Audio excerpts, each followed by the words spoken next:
네, 오늘 우리에게 주시는 말씀은 마가복음 4장 35절에서 41절의 말씀입니다. 마가복음 4장 35절에서 41절의 말씀 우리 함께 합독하겠습니다. 그날 저물 때에 제자들에게 이르시되 우리가 저편으로 건너가자 하시니 그들이 무리를 떠나 예수를 배에 계신 그대로 모시고 가매 다른 배들도 함께 하더라. 큰 강풍이 일어나며 물결이 배에 부딪혀 들어와 배에 가득하게 되었더라. 예수께서는 고물에서 베개를 베고 주무시더니 제자들이 깨우며 이르되 선생님이여 우리가 죽게 된 것을 돌보지 아니하시나이까 하니 예수께서 깨어 바람을 꾸짖으시며 바로 이르시되 잠잠하라 고요하라 하시니 바람이 그치고 아주 잔잔하여 지더라. 이에 제자들에게 이르시되 어찌하여 이렇게 무서워하느냐 너희가 어찌 믿음이 없느냐 하시니 그들이 힘이 두려워하여 서로 말하되 그가 누구이기에 바람과 바다도 순종하는가 하였더라. 아멘. 네. 오늘의 말씀은 마가복음 4장의 본문으로 아주 잔잔하여지더라라는 큐티 제목으로 말씀을 나누겠습니다. 네, 우리는 평안을 좋아합니다. 근데 그 평안이 우리의 평탄을 얘기할 때가 많죠. 순적하고 아무 일이 없이 잘 지나가는 그런 평탄인 것 같아요. 그런데 하나님과 함께하는 평안은 네, 아무 일도 없을 때 오는 게 아니라 아무 일도 없게 하시는 주님을 만날 때 온다. 우리와 함께 계시는 주님 때문에 온다라는 말씀입니다. 목사님, 제가 이번엔 진짜 결심했다고 새벽 예배도 나오고 큐티도 하고 말도 조심하고 그런데 이상하게 그때부터 더 꼬이더라고요. 남편이 더 예민해지고 아내가 더 힘들게 하고 아이는 더 말 안 듣고 몸은 더 피곤하고 제가 잘못하고 있나 싶더라고요. 근데 이런 얘기를 하는 분들도 있잖아요. 근데 우리가 착각하는 것은 무엇입니까? 말씀에 순종하면 아무 일이 없을 것이다. 바람이 잔잔할 것이다. 라고 생각하는 게 우리의 착각일 때가 있습니다. 근데 오늘 본문이 어떻습니까? 정반대로 시작을 하잖아요. 예수님이 먼저 말씀하십니다. 우리가 저편으로 건너가자. 제자들은 이제 순종해서 배를 탄 것뿐이죠. 근데 바로 그 순종의 한복판에서 큰 광풍이 일어나며 배에 가득하게 되었더라라고 하는 겁니다. 순종했는데 광풍이 오는 거예요. 예수님도 한편으로는 그 모든 사역을 마치시고 거기서 하루 더 머무셔도 될 것 같은데 저편으로 건너가셨잖아요. 그런데 지금 생각해 보면 이 광풍이 올 것 같아서 타신 것 같습니다. 이 광풍은 어떻습니까? 길이 틀렸다는 신호일까요? 그렇지 않고 오늘 본문이 말합니다. 광풍은 우리를 버리려는 것이 아니라 주님이 누구신지를 배우게 하고 믿음을 키우시는 양육의 자리라고 하는 것입니다. 그래서 사건이 문제가 아니라 사건 앞에서 드러나는 내 믿음이 문제다라고 하는 거예요. 그래서 하나님이 사건으로 나를 가르치신다. 해석이 은혜다라고 우리가 바라봐야 된다라는 거죠. 그래서 오늘 우리가 탄 배는 이 광풍의 배는 제자들의 믿음의 교실이에요. 현장 학습인 거죠. 그래서 우리의 인생도 마찬가지라고 하는 것입니다. 첫 번째로 광풍 속에서 주님을 깨우며 간절히 찾습니다. 이제 제자들은 예수님을 배에 계신 그대로 모시고 이제 갔어요. 이제 주님이 계시니 또 말씀이 있으니 괜찮을 줄을 알았습니다. 그런데 큰 광풍이 일어나고 물이 배에 들어와서 배에 가득하게 된 거예요. 우리가 사람이 위급해지면 누구부터 찾습니까? 집에 불이 나거나 심장이 덜컥 내려앉을 때 우리가 119를 부르는 거잖아요. 저도 지난번에 화장실 문이 갑자기 안 열려가지고 형산 아파트에서 아내가 119를 불렀습니다. 저는 그때 119를 부르는 건지 잘 몰랐는데 열쇠 아저씨 불러 이랬는데 119 아저씨들이 오더라고요. 와서 그 문을 이렇게 저는 안 되니까 그 이 문 돌리는 잠금쇠 이렇게 떼가지고 문을 열었습니다. 그때가 한 밤 11시 정도 됐는데 너무 시끄러워가지고 이거 괜찮나 했는데 저는 살아야 되잖아요. 119가 오더라고요. 그래서 참 그렇게 다급하게 부르면 오는 사람이 있어 너무 감사하고 안정감이 있었습니다. 근데 우리가 그때 가장 힘들 때 어떤 목소리로 부릅니까? 다급하게 부르잖아요. 네. 지금 큰일 났어요. 빨리 와주세요. 이렇게 합니다. 네, 저도 주여가 너무 안 되는 사람이었는데 너무 또 저도 이렇게 체면과 이런 것 때문에 주여가 안 됐는데 진짜 아내의 사건을 통해서 진짜 주여가 되는 그 시간들이 있었던 것 같습니다. 그렇게 주님을 지금 찾고 있는 순간인 것 같습니다. 그래서 우리가 119를 부를 때도 평소에 안 누르던 번호지만 본능적으로 119를 누르듯이 제자들도 지금 주님을 그렇게 부르고 있어요. 근데 주님이 그때 어떻게 계십니까? 고물에서 베개를 베고 주무셨다라는 거예요.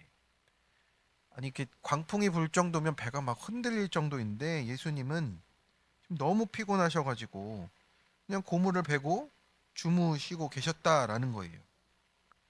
네, 이 모습을 보면 이제 요나도 떠오르는데 요나는 자기가 불순종해서 그런 거지만 지금 주님은 주님의 길을 복음의 길을 가고 계십니다. 너무 고나여서 좀 그렇게라도 주무시고 계신 모습인 것 같아요. 근데 광풍이 그게 너무 크니까 이 제자들도 어쩔 수 없어서 결국 예수님을 깨우는 거예요. 근데 제자들도 뱃사람이니 뭐 어떻게든 해봤겠죠. 그런데 되지가 않은 거예요. 결국 예수님을 깨우면서 선생님이여 우리가 죽게 된 것을 돌보지 않느냐고 주님께 지금 간절히 구하는 것 같지만 속을 들여다보면 내 원망과 서운함이 가득한 말이에요. 근데 우리도 그런 기도를 할 때가 있잖아요. 주님 지금 이 상황이 안 보이시냐고. 주님 나를 정말 돌보시냐고. 네, 아유 저도 그랬던 때가 있었던 것 같습니다. 저의 앞길에 대해서 기도할 때, 또 그럴 때도 제 아픔이 보이고 제 눈물이 보이고 앞이 보이지 않으니 정말 주님을 원망하며 불렀던 이 서운함과 원망의 기도가 있던 때가 기억이 납니다. 이렇게 광풍이 커지면요, 우리 속에 숨어 있던 민낯이 올라오는 거죠. 근데 우리도 그렇습니다. 평소에 주님 감사합니다, 사랑합니다 하다가도 파도만 치면 왜 가만히 계시냐고, 이것이 올 줄 몰랐냐고 라고 말씀을 하시는 겁니다. 그래서 주님도 어떻습니까? 사실은 아까도 말씀드렸지만 이 광풍이 올 줄 알고 가신 것 같습니다. 그만큼 피곤하게 몸을 움직이셔라도 배를 타고 가신 것 같아요. 근데 이 상황이 어떻습니까? 주님이 계시는데 왜 주무시냐? 왜 아무 반응이 없냐?가 우리의 불안이잖아요. 우리의 두려움이고 왜 침묵하십니까? 라고 하는 겁니다. 그런데 주님은 지금 그 제자들을 양육하고 계신 거예요. 주님이 안 계신 게 아닌 거예요. 함께 계신 채로 지금 주무시고 계신 거예요. 주님은 떠나신 적이 없습니다. 제자들이 지금 배우도록 믿음이 드러나도록 허락하셨다라는 뜻이에요. 그래서 오늘 본문이 은혜인 이유는 무엇입니까? 제자들의 기도가 서투르고 섣부르지만 그래도 방향이 맞았어요. 광풍 속에서 주님을 깨웠잖아요. 근데 우리의 믿음이 이런 수준이라는 겁니다. 기도는 우리가 문제 해결이 목적이 아니라 주님께 붙는 것이 목적이에요. 우리가 마음을 드러내야 되고요. 그래서 주님께 그렇게 붙어가는 것이 기도라고. 우리 응답이 기도라고 생각하지만 아닙니다. 마음을 드러내고 주님께 붙는 것부터 우리가 기도라고 하는 겁니다. 그래서 우리가 광풍을 어떻게 해석해야 됩니까?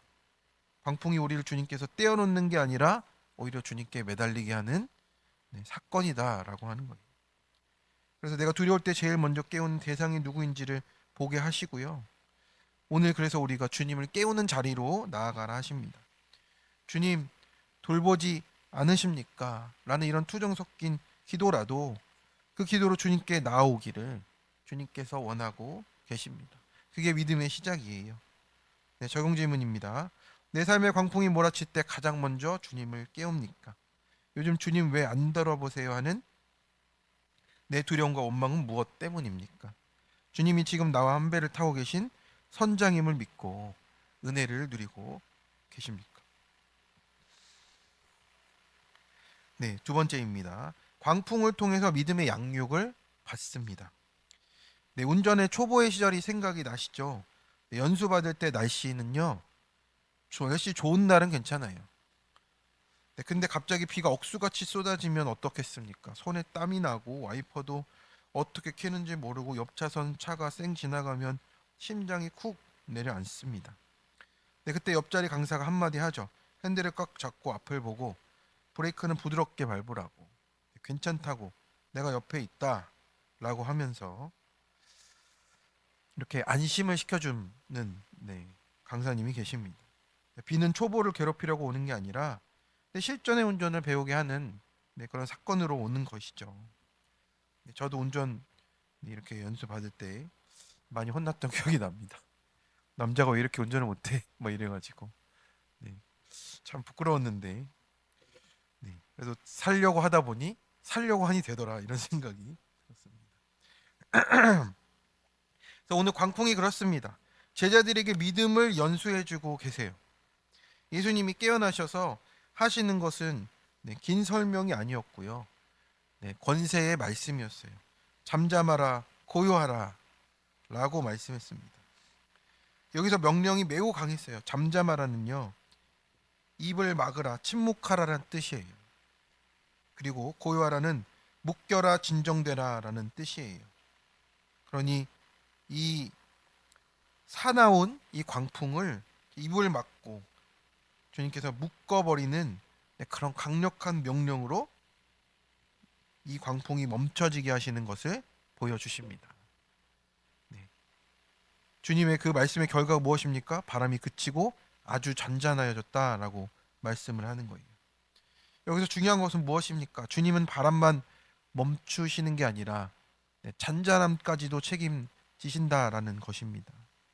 우리는 좀 덜 힘들게만 해주세요 하는데요. 주님은 아주 잔잔한 데까지 우리를 데려가시는 분이시라는 겁니다.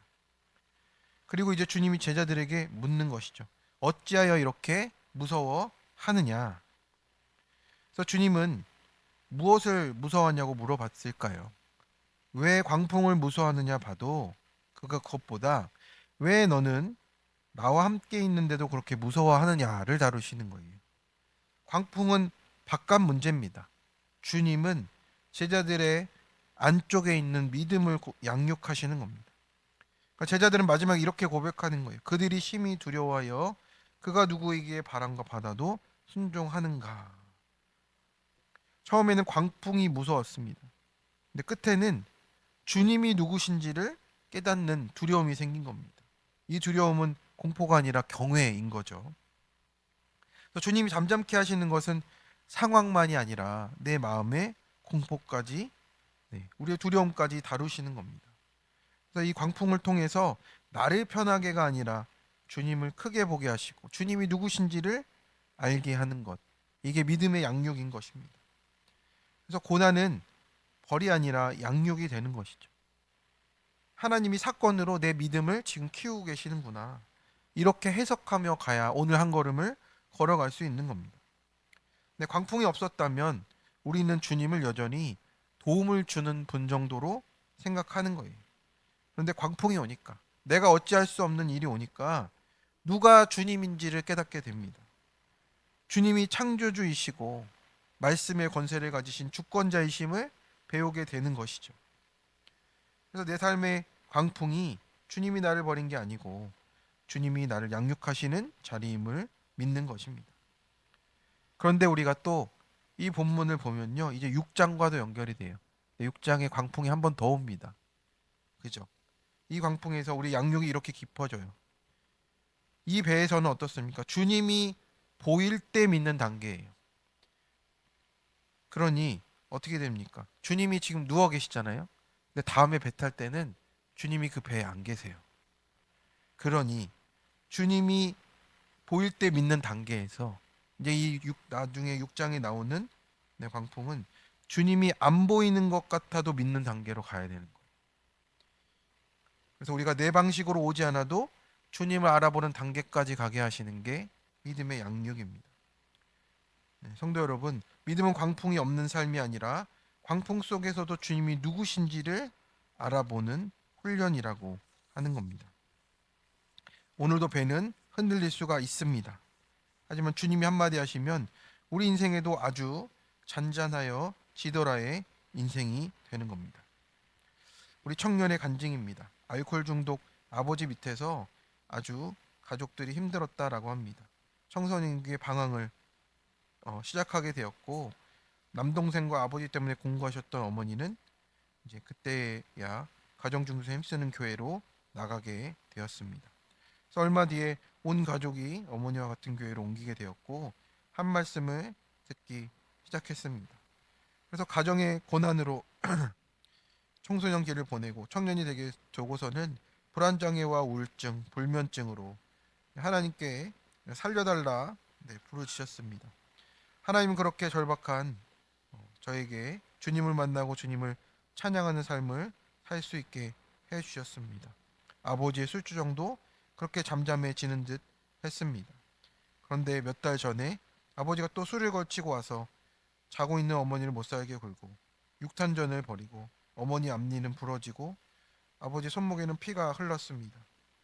저는 간신히 두 분의 싸움을 중지하고 방으로 들어와 기도했습니다. 저희 가정의 비명이 들리지 않으시냐고, 죽어가는 저 어머니가 보이지 않냐고, 제발 살려달라고, 언제까지 이렇게 살아야 하냐고 부르짖다가 용서해달라고도 했다가 그렇게 지쳐 잠이 들었답니다. 오늘 주님은 바람을 꾸짖으시고 제자들의 믿음 없음에 애통해 하신다고, 이 말씀을 묵상하며 예수님과 함께 있어도 여전히 광풍 같은 사건 앞에 두려워 떠는 믿음 없는 모습을 돌아보게 되었다고, 예수님의 애통한 마음이 보이지 않고 광풍만 두려워했던 내 모습을 보며 또 힘들고 괴롭지만 또 회개의 자리로 나가게 된다고 이렇게 고백하는 지체의 간증입니다.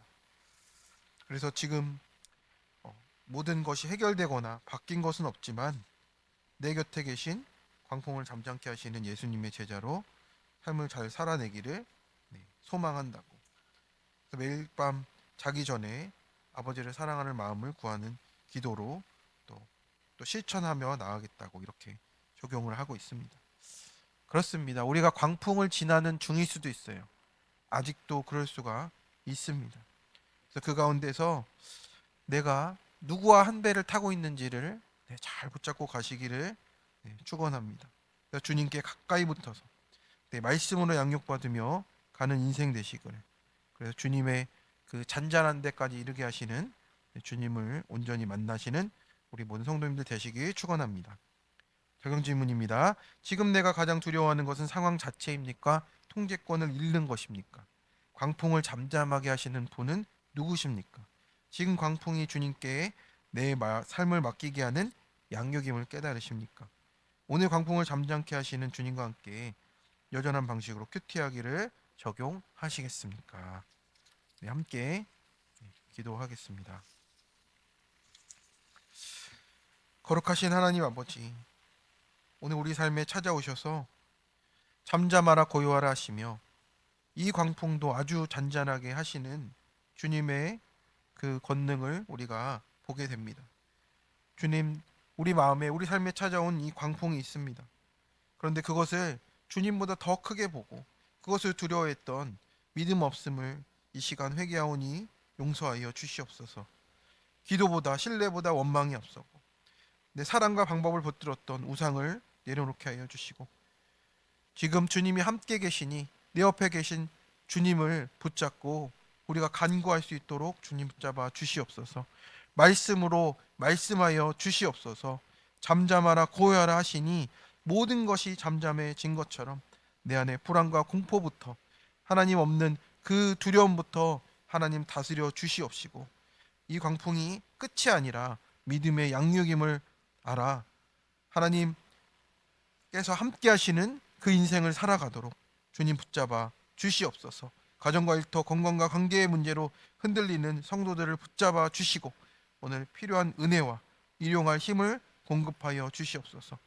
오늘도 우리 배의 선장이 되신 주님과 함께 나아가게 하여 주시옵시고 오늘도 순종으로 저편을 건너가도록 인도하여 주옵소서. 우리 모든 것을 우리 선장 되시는 우리 주 예수 그리스도의 이름으로 기도드립니다. 아멘. 우리 함께